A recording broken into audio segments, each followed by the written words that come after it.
Hello student, जो कि हम पहले जो है कि आप लोगों को मैं 2 पार्टों में नाउन को बता चुका हूँ।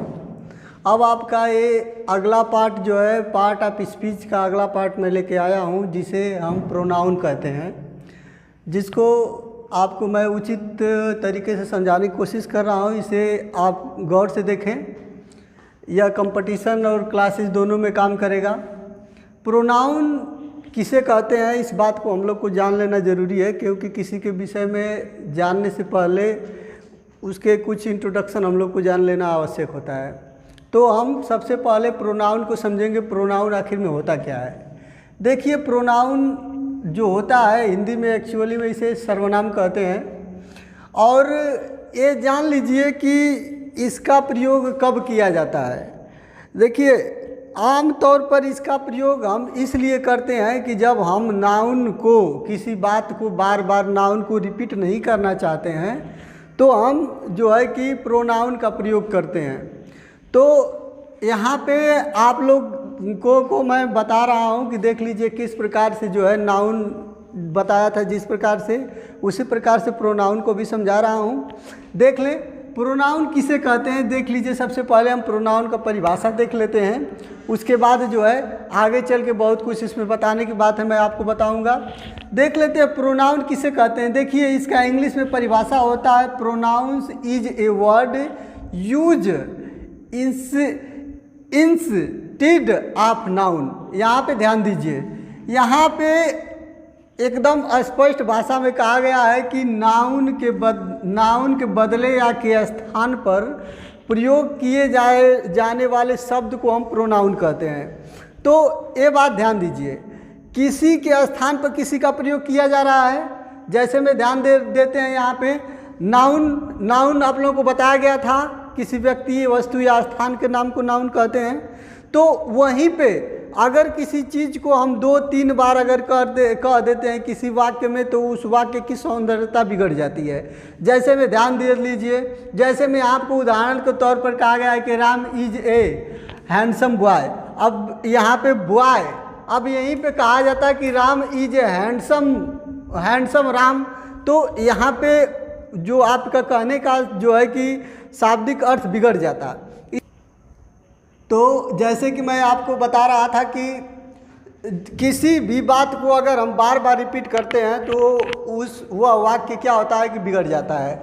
जैसे में अगर किसी व्यक्ति के विषय में हम बात करें और उसको बार बार उसी व्यक्ति का नाम लें, तो वाक्य का कोई मतलब नहीं होता है। तो इसीलिए कुछ उस व्यक्ति को दूसरी बार इंगित करने के लिए कुछ सांकेतिक चीज़ बनाए और शब्द बनाए गए हैं, जिसको हम क्या कहते हैं, प्रोनाउन कहते हैं। तो जो चीज़ नाउन के स्थान पर प्रयोग होता है उसे ही हम क्या कहते हैं, प्रोनाउन कहते हैं। जैसे उदाहरण के तौर पर देख लीजिए, यहाँ पे दिया गया है कि Ram is a handsome boy. तो यहाँ पे किसकी बात हम कर रहे हैं, कौन हैंडसम है, कौन जो है कि सुंदर लड़का है। तो यहाँ पे ध्यान दीजिए, तो यहाँ पे हम जो है कि सुंदर की बात, सुंदर लड़के की बात जो है मैं राम का ही कर रहा हूँ। तो यहाँ पे जो बॉय है वह जो है कि राम के स्थान पर प्रयोग किया जा रहा है। तो इसे हम क्या कहेंगे, इस तरीके से अगर कोई हमको कहे कि बॉय क्या चीज़ है, तो बॉय को हम जो है कि कहेंगे कि बॉय जो है क्या है, बॉय आपका प्रोनाउन है।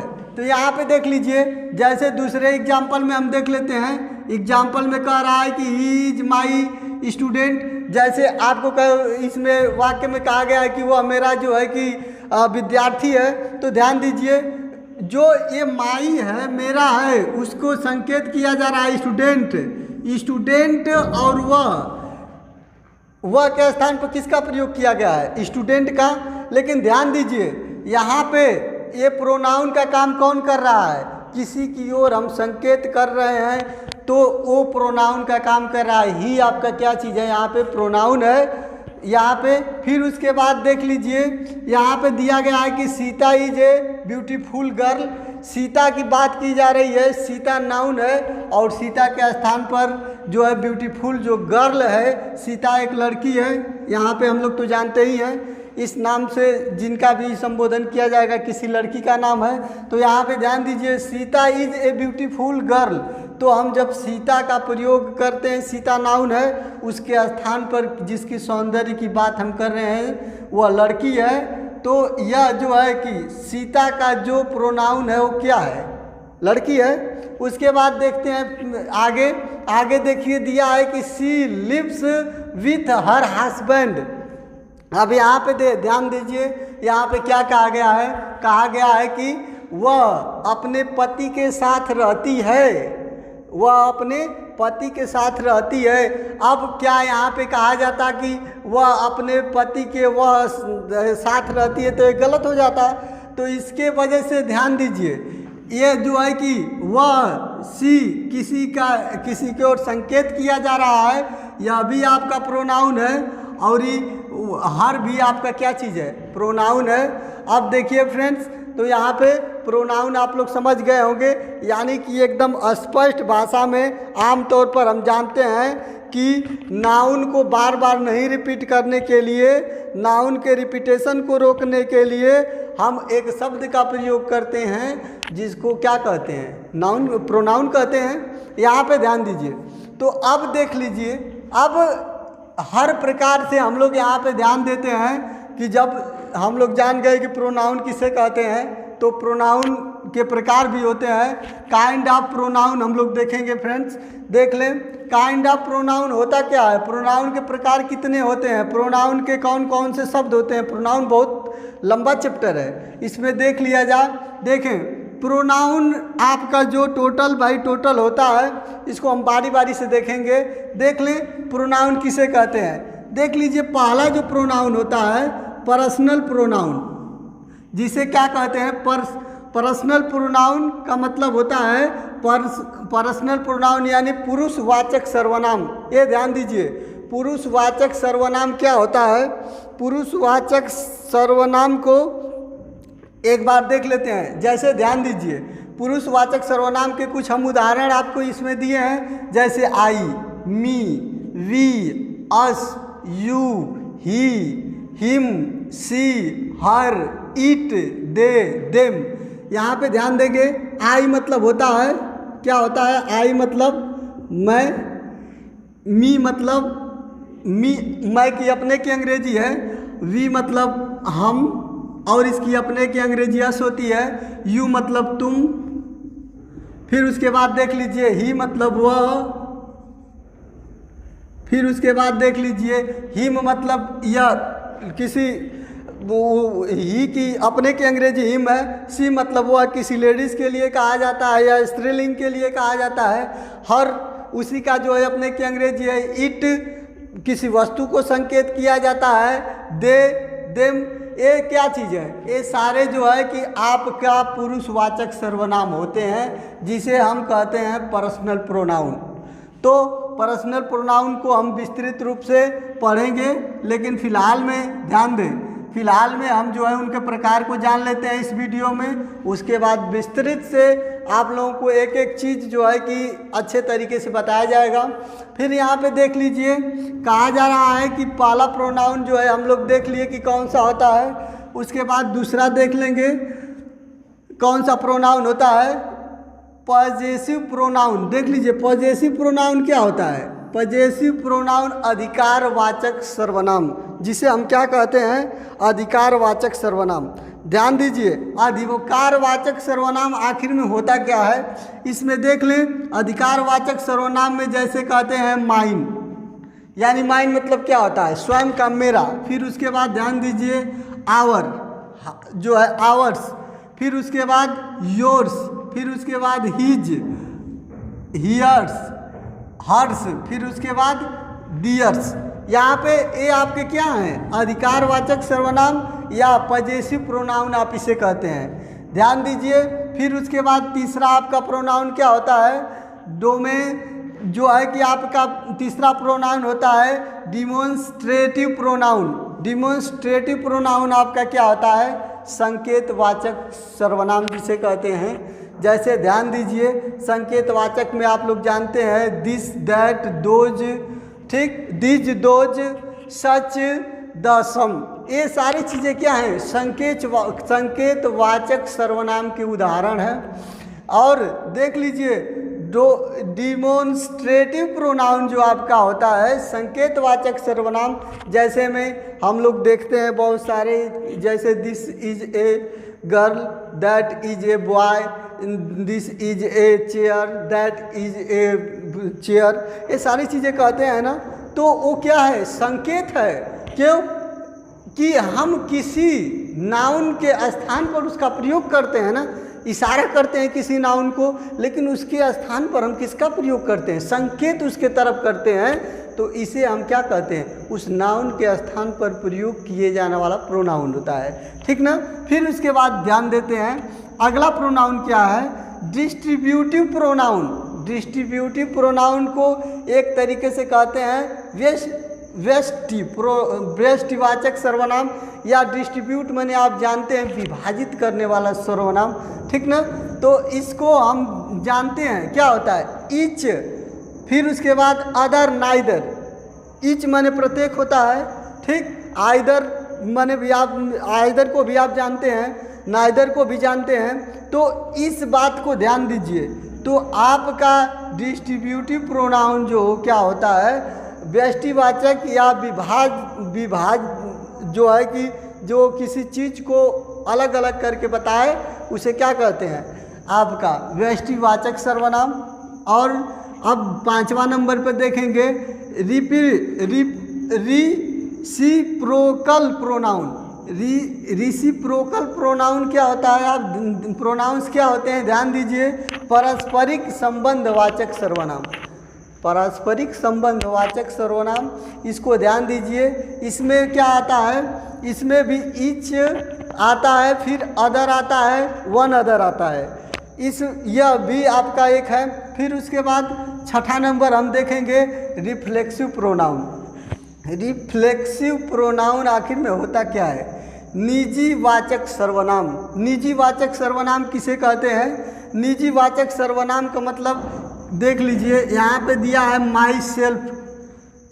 आप स्वयं को आप यहाँ पे क्या करते हैं, myself, ourself, yourself, himself, yourselves, himself, her selves, themselves, one selves. यहाँ पे ध्यान दीजिए, ये सारे क्या हैं, यह निजी वाचक सर्वनाम है, जिसका आप किसी शब्द में इसको कह लेते हैं निजी वाचक सर्वनाम को कि यह चीज़ मेरा है, फिर उसके बाद यह चीज़ स्वयं तुम्हारा है, स्वयं का है, उसके द्वारा कोई कार्य किया गया। तो इस प्रकार के जब वाक्य आते हैं और उनके स्थान पर जब हम जिस शब्द का प्रयोग करते हैं उसे निजी वाचक सर्वनाम कहते हैं। आप ध्यान दीजिए। फिर उसके बाद देखिए इम्फते जो है, इम्फेटिक आर, इम्फसाइजिंग प्रोनाउन, देख लीजिए, इम्फसाइजिंग प्रोनाउन यानी कि दबाव सूचक सर्वनाम। देखिए दबाव सूचक सर्वनाम क्या होता है, किसी भी व्यक्ति पर जब आप क्या करते हैं, किसी चीज़ को दबाव पूर्वक कहते हैं। जैसे ध्यान दीजिए, माई सेल्फ यानी कि आप दबाव पूर्वक कह रहे हैं कि नहीं यह मेरे द्वारा किया गया, चाहे मैं किया हूँ, चाहे तो उस जगह पे आपको क्या है, माई सेल्फ। फिर उसके बाद ourself, yourself, himself, yourselves, him selves, herself, themself और वन सेल्फ्स का प्रयोग किया जाता है। उसके बाद देख लेते हैं, फिर उसके बाद दबाववाचक सर्वनाम को देख लेते हैं, हो गया आपका। फिर देखिए उसके बाद आपका 8वां नंबर क्या आता है, 8वां नंबर आपका आता है इंडिफिनिट प्रोनाउन। इंडिफिनिट प्रोनाउन आखिर में क्या होता है, अनिश्चित वाचक सर्वनाम। अनिश्चित वाचक सर्वनाम का मतलब जिसको आप निश्चित नहीं कर सकते हैं उसे अनिश्चित वाचक सर्वनाम कहते हैं। देख लें अनिश्चित वाचक सर्वनाम को किस प्रकार से जो है कि हम देखेंगे। देख लीजिए, अनिश्चित वाचक सर्वनाम यानी इंडिफिनिट प्रोनाउन किसे कहते हैं, जैसे आप कहते हैं एवरीबॉडी, प्रत्येक लोग, फिर उसके बाद समबॉडी, कुछ लोग, फिर उसके बाद नोबॉडी, कोई नहीं, फिर उसके बाद एनीबॉडी, कोई एक, फिर उसके बाद जो है उसके बाद एवरीबॉडी, सभी लोग, समवन, कोई एक, नून इस प्रकार के देखते हैं। इसमें बहुत सारे चीज़ होते हैं जो कि आपका जो है कि इंडिफिनिट प्रोनाउन के उदाहरण है। उसके बाद जो है हम 9वां नंबर देख लेंगे रिलेटिव प्रोनाउंस, जिसे कहते हैं संबंधवाचक सर्वनाम। संबंधवाचक सर्वनाम क्या है? किसी चीज़ को किसी वस्तु, व्यक्ति या स्थान के जगह पर के जिस शब्द का प्रयोग उससे संबंधित किया जाता है उसे हम क्या कहते हैं? उसको हम जो है रिलेटिव प्रोनाउन संबंधवाचक सर्वनाम कहते हैं। जैसे आपको कहा जाता है हु आर यू, आप कौन हो, इस प्रकार से कहा जाता है ना। तो यह जो है कि संबंध उसका पूछता है ना कि आप कौन हो। फिर उसके बाद देख लीजिए हुम, हुज, विच, दैट, ठीक, ये क्या है? संबंध को प्रदर्शित करते हैं, तो इसे हम संबंधवाचक सर्वनाम कहते हैं। फिर उसके बाद ध्यान दीजिए, फिर उसके बाद जो है आप देखेंगे आपका जो है कि 10वां नंबर है आपका इंट्रोगेटिव प्रोनाउंस। इंट्रोगेटिव प्रोनाउंस आखिर में होता क्या है? इंट्रोगेटिव प्रोनाउंस का मतलब होता है प्रश्नवाचक सर्वनाम। प्रश्नवाचक सर्वनाम होता है, आप देखिए, जो कि आप जानते हैं प्रश्नवाचक सर्वनाम में का उदाहरण है हु, हुम, हुज, विच, वाट। जैसे ध्यान दीजिए, हु आपको पहले बताया हु आर यू, आप कौन हो। इस प्रकार से क्या है, आप उसका संबंध भी पूछ रहे हो, उसे प्रश्न भी पूछ रहे हो। तो इस प्रकार से आप ध्यान दीजिए, इंट्रोगेटिव प्रोनाउन जो होता है किसी को प्रश्न पूछकर उसके संबंध को आप जब प्रदर्शित करते हो तो उसे क्या कहते हैं? उसमें प्रश्नवाचक सर्वनाम कहते हैं। अब आखिरी में आपका 11वें नंबर का है आपका एक्सक्लामेटरी प्रोनाउंस। एक्सक्लामेटरी प्रोनाउंस का मतलब होता है विस्मयादि बोधक सर्वनाम। विस्मयादि बोधक का सर्वनाम, इसमें अक्सर करके हम वाट का प्रयोग करते हैं। वाट का प्रयोग यहाँ पे इसलिए किया जाता है कि आप किसी विषय में अगर बहुत चकित हो जाते हो, देख लीजिए यहाँ पे वाट का प्रयोग इसलिए किया जाता है कि जब आप सरप्राइज यानी किसी इससे आश्चर्य के भाव से आपका एक्सप्रेशन अभिव्यक्ति होता है, जो है अभिव्यक्ति आप प्रयोग करते हैं, तो वहाँ पे आपका जो है कि विस्मयादि बोधक सर्वनाम का प्रयोग किया जाता है। तो इस प्रकार से देख लीजिए प्रोनाउंस और प्रोनाउंस के प्रकार आपको बता दिया गया है। नेक्स्ट वीडियो में जो कि प्रोनाउंस बहुत लंबा है, इसलिए हम आपको छोटे छोटे वीडियो में जो है कि आपको सारे प्रोनाउंस जो है कि भेजेंगे। इसके लिए अब यहीं पे धन्यवाद।